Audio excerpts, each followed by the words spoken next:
बिस्मिल्लाहिर्रहमानिर्रहीम। अस्सलाम वालेकुम। आप देख रहे हैं अलिफ न्यूज़ और मैं हूं आपके साथ माजिद अली। शामिल करते हैं आज की ऑनलाइन हेडलाइंस। रूस में कार्गो फौजी तैयारा गिरकर तबाह हो गया। हादसे में 4 अफराद हलाक और 5 जख्मी हो गए। तैयारे में 9 अफराद सवार थे। जख्मियों को अस्पताल मुंतकिल कर दिया गया। इब्तदाई इतलात के मुताबिक तैयारे का हादसा यजान शहर में हाईवे पर पेश आया। रूसी वजारत दिफा के मुताबिक तैयारा तरबियती परवाज पर था जब इंजन में खराबी पेश आई, जिसकी वजह से लैंडिंग के दौरान तैयारा हाईवे पर गिर गया। यूक्रेन जंग की वजह से नाइकी ने भी रूसी मार्केट को मुस्तकिल तौर पर छोड़ दिया। स्पोर्ट्स के लिए मलबूसात तैयार करने वाली अमरीकी कंपनी नाइकी ने भी रूस में अपने स्टोर्स और वेबसाइट बंद करने का फैसला कर लिया। मैकडोनल्ड और स्टारबक्स पहले ही अपना कारोबार बंद कर चुके हैं, जबकि सिस्को इसकी तैयारी में है। जबकि स्पोर्ट्स के लिए मलबूसात तैयार करने वाली अमेरिका की मारूफ कंपनी नाइकी ने 23 जून जुमेरात के रोज ऐलान किया था कि वो रूसी बाजार अच्छाई के लिए छोड़ रहा है और अपना कारोबार यहां दोबारा नहीं खोलेगा। रूसी सदर व्लादिमीर पुतिन का दौरा ईरान और तुर्की का फैसला। क्रेमलिन के तर्जुमान दमित्री पेस्कोव ने कहा है कि रूसी सदर व्लादिमीर पुतिन तुर्की और ईरान का दौरा जरूर करेंगे, लेकिन इन दौरों की हतमी तारीख का ऐलान फौरी तौर पर नहीं किया जा रहा। उन्होंने कहा है कि रूसी सदर यकीनी तौर पर तेहरान और अंकारा जाएंगे, लेकिन हतमी तारीखों का तयन बाद में किया जाएगा। जुमेरात को ईरान के वजीर खारजा ने रूसी वजीर खारजा सरगेई लारोफ के साथ एक मुश्तरका प्रेस कॉन्फ्रेंस में उम्मीद जाहिर की थी कि ईरान, रूस और तुर्की का सरबराही इजलास बिलाखिर तेहरान में मुनक्किद होगा। वाज़ेह है कि यूक्रेन रूस जंग के बाद मशरक़ वस्ता, यूरोप और खलीजी ममालिक में नई ताल्लुकात की राह हमवार हो रही है। एक जानिब अमरीकी सदर जो बाइडन इसराइल के बाद सऊदी अरब का दौरा कर रहे हैं, तो दूसरी जानिब रूसी सदर व्लादिमीर पुतिन ने भी अपने दोस्त ममालिक का दौरा करने का फैसला कर लिया। यूरोपीय यूनियन की खारजा पॉलिसी के चीफ जोसेफ बोरेल ईरान और आलमी ताकतों के दरमियान न्यूक्लियर डील की बहाली पर बातचीत के लिए आज तेहरान पहुंचेंगे। न्यूज़ रिपोर्ट के मुताबिक अपने बयान में जोसेफ बोरेल का कहना था कि 24 और 25 जून को ईरान का दौरा करेंगे। इनके दौरे का मकसद JCPOA को दोबारा नाफज करने के लिए कोशिशें करना है। यूरोपीय यूनियन के आला ओहदेदार ईरानी वज़ीर खारजा हुसैन अमीर से मुलाकात करेंगे। ईरानी वज़ीर खारजा के तर्जुमान सैयद खतीबजादा का कहना था कि यूरोपीय यूनियन ओहदेदार से मुलाकात में मुश्तरका ताल्लुकात, इलाकाई व बैनुल-अक़वामी मसाइल और ईरान से मुख्तलिफ पाबंदियाँ उठाने के लिए बातचीत की जाएगी। साल के आखिर तक कई ममालिक को कहत साली का सामना होगा। अक़वाम मुत्तहिदा के सेक्रेटरी जनरल अंतोनियो गुतेरेस ने खबरदार करते हुए कहा है कि खुराक की बढ़ती हुई कमी के बायस कई ममालिक को साल के आखिर तक कहत साली का सामना हो सकता है, जबकि आइंदा बरस सूरत हाल मजीद खौफनाक होगी। आलमी खबरसां इदारे की रिपोर्ट के मुताबिक अक़वाम मुत्तहिदा के सेक्रेटरी जनरल अंतोनियो गुतेरेस ने बर्लिन में मौजूद तरक्की पजीर ममालिक के रहनुमाओं के नाम वीडियो पैगाम में रूस और यूक्रेन जंग के दुनिया पर पड़ने वाले असरात के हवाले से होलनाक इंकशाफात किए। गुजरात फसादात में मोदी को क्लीन चिट की अब सुप्रीम कोर्ट से भी तस्दीक। सन 2002 में गुजरात फसादात के दौरान अहमदाबाद की गुलबर्ग सोसाइटी में होने वाले कत्ले आम केस में इस वक्त के रियासती वजीर आला नरेंद्र मोदी को फसादात की तफ्तीश करने वाली एक खसूसी टीम SIT ने क्लीन चिट दी थी।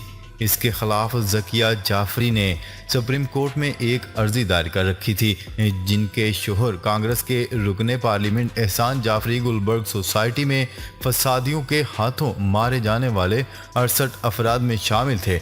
जबकि सुप्रीम कोर्ट ने SIT की तरफ से दी गई क्लियरेंस को बरकरार रखा और ज़किया जाफरी की दरख्वास्त कानूनी लिहाज से नामुवाफक करार देते हुए जुमा 24 जून को मुस्तरद कर दी।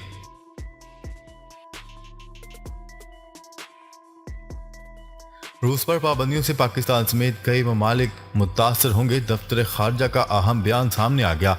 तर्जमान दफ्तर खारजा आसम इफ्तिखार ने हफ्तावार मीडिया ब्रीफिंग देते हुए कहा है कि हम भारत से ज़ेर इल्तवा मसाइल के हल के लिए बामकसद और नतीजा खेज मुज़ाकरात चाहते हैं। माहौल को साजगार बनाना भारत की जिम्मेदारी है। भारत पाकिस्तान में दहशतगर्दी की कार्रवाइयों की हमायत करता रहा है। उनका कहना था कि वज़ीर आज़म शहबाज शरीफ की हदायत पर अफगान भाइयों के लिए इमदाद फराहम की गई। ज़ल्ज़ला से नुकसान पर दिली ताज़ियत करते हैं। उन्होंने मज़ीद कहा है कि वज़ीर ख़ारजा बिलावल भुट्टो ज़रदारी ने फ्रेंड ऑफ ग्रुप के इजलास में डिसइंफॉर्मेशन के मुकाबले के लिए जदीद टेक्नोलॉजी और मनज़्ज़म हिकमत अमली अपनाने पर जोर दिया।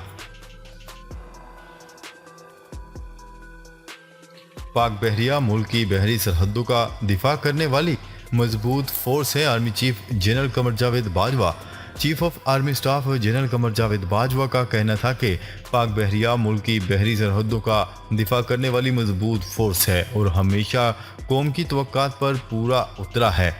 पाक फौज के शोबा ताल्लुकात आमा ISPR के मुताबिक पाकिस्तान नेवी और कॉलेज लाहौर में 51वीं PN स्टाफ कोर्स के शुरा से खिताब करते हुए आर्मी चीफ ने पाक बहरिया की जंग की तरफ से दी जाने वाली मियारी तरबियत को सराहा। आर्मी चीफ ने कौमी सलामती के चैलेंजों से महारत से निपटने में मुसल्लह अफवाज के किरदार को सराहते हुए कहा है कि पाक बहरी की तारीख बहादुरी और कुर्बानियों की शानदार रवायत से भरी हुई है। अमेरिका रूसी पेशकदमी रोकने के लिए यूक्रेन को अजाफी रॉकेटों समेत फौजी इमदाद फराहम करेगा। अमेरिका यूक्रेन को जंग में रूस की पेशकदमी रोकने के लिए दरमियाने फासले तक मार करने वाले बाज़ अजाफी रॉकेटों समेत फौजी इमदाद की मद में मजीद 45 करोड़ डॉलर फराहम करेगा। अमरीकी महकमा दिफा के मुताबिक इमदाद में 18 बख्तरबंद गाड़ियाँ, कश्तियाँ, हज़ारों की तादाद में मशीन गने, ग्रेनेड लॉन्चर, गोलियों के राउंड और बाज़ दीगर साजोसामान शामिल है। मुल्क में बिजली का शॉर्टफॉल कम होकर 5000 मेगावाट पर आ गया। ज़राए पावर डिवीजन के मुताबिक अब मुल्क भर में बिजली की मजमूई पैदावार 21,783 मेगावाट है, जबकि मुल्क में बिजली की तलब 27,000 मेगावाट है। आदाद-ओ-शुमार के मुताबिक पानी से 4,926 मेगावाट बिजली पैदा की जा रही है और सरकारी थर्मल प्लांट से 924 मेगावाट बिजली पैदा कर रहे हैं, जबकि निजी शोबे के बिजली घरों की मजमूई पैदावार 12,425 मेगावाट है, जबकि विंड पावर प्लांट से 1,140 मेगावाट और सोलर प्लांट से पैदावार 100 मेगावाट है।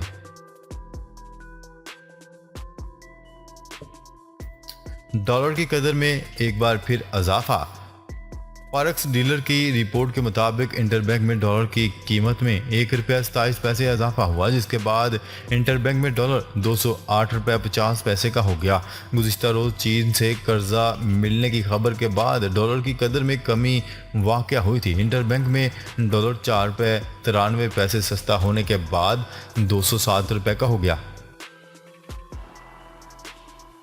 चीन से पाकिस्तान को $2.3 अरब कर्जा मौसूल। चीन से पाकिस्तान को $2.3 अरब मौसूल हो गए हैं। वज़ीर ख़ज़ाना मुफ्तार इस्माइल ने अपने ट्वीट में बताया है कि ये रकम स्टेट बैंक में मौसूल हुई, जिससे ज़र मुबादला के ज़खायर बेहतर होंगे।